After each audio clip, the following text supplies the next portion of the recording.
आता कराड सांगलीला उपचारासाठी जाण्याची गरज नाही. हे सर्व मिळणार एकाच छताखाली धन्वंतरी मल्टी स्पेशालिटी हॉस्पिटल खरसुंडीमध्ये. 25 वर्षे विश्वासपूर्ण सेवेचे एकमेव ठिकाण. हॉस्पिटलमध्ये उपलब्ध सुविधा, अद्ययावत ऑपरेशन थिएटर, प्रसूती कक्ष, नॉर्मल डिलिव्हरी, ECG सेंटर, स्त्रीरोग चिकित्सा उपचार, फॅमिली प्लॅनिंग ऑपरेशन, वंध्यत्व उपचार व मार्गदर्शन, डिजिटल एक्स-रे, रक्तातील साखर तपासणी मशीन, लहान मुलांचे लसीकरण, नेब्युलायझर मशीन, मेडिकल व ॲम्ब्युलन्सची सोय, पॅथॉलॉजी लॅबोरेटरी सोय, स्पेशालिस्ट डॉक्टर्स, अनुभवी नर्स, ब्रदर्स व स्टाफ. आमचा पत्ता खरसुंडी, भिवघाट रोड, खरसुंडी.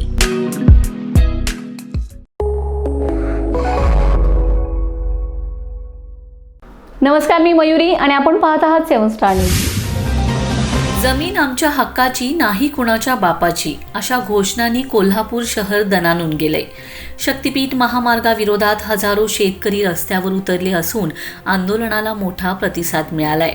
शक्तीपीठ महामार्गाविरोधात दसरा चौकातून जिल्हाधिकारी कार्यालयाकडे निघालेल्या शेतकऱ्यांच्या विराट मोर्चात हजारो शेतकरी सहभागी झालेत.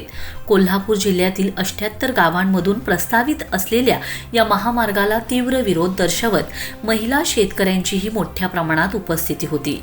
घोषणांनी परिसर दणाणून सोडत शेतकऱ्यांनी महामार्गाविरोधात एकमुखी भूमिका मांडली. खासदार शाहू छत्रपती, आमदार सतेज पाटील, माजी खासदार राजू शेट्टी, माजी आमदार ऋतुराज पाटील आणि माजी आमदार सत्यजित पाटील सरुडकर, विजय देवणे यांच्या नेतृत्वाखाली हा मोर्चा काढण्यात आलाय.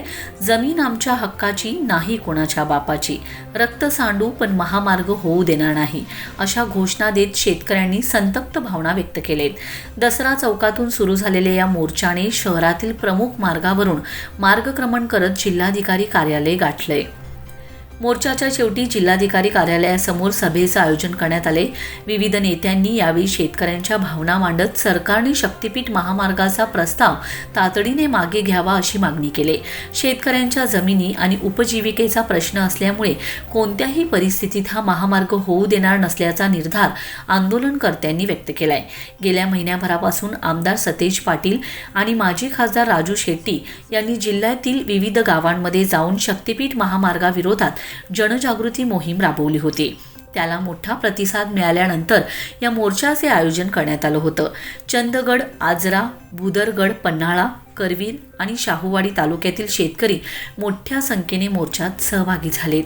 विशेषतः महिला शेतकऱ्यांची उपस्थिती लक्षवेधी ठरले. आंदोलनाच्या पार्श्वभूमीवर शहरात मोठा पोलीस बंदोबस्त तैनात करण्यात आला होता. जिल्ह्यातील 78 गावांमधील सुपीक जमीन बाधित होणार असल्याचा दावा करत शेतकरी संघटना आणि स्थानिक नेत्यांनी यापूर्वीपासूनच या प्रकल्पाला विरोध दर्शवलाय. सोमवारी निघालेल्या या विराट मोर्चामुळे शक्तीपीठ महामार्गाचा मुद्दा पुन्हा एकदा ऐरणीवर आला असून सरकार यावर काय भूमिका घेते याकडे संपूर्ण जिल्ह्याचं लक्ष लागून राहिलंय.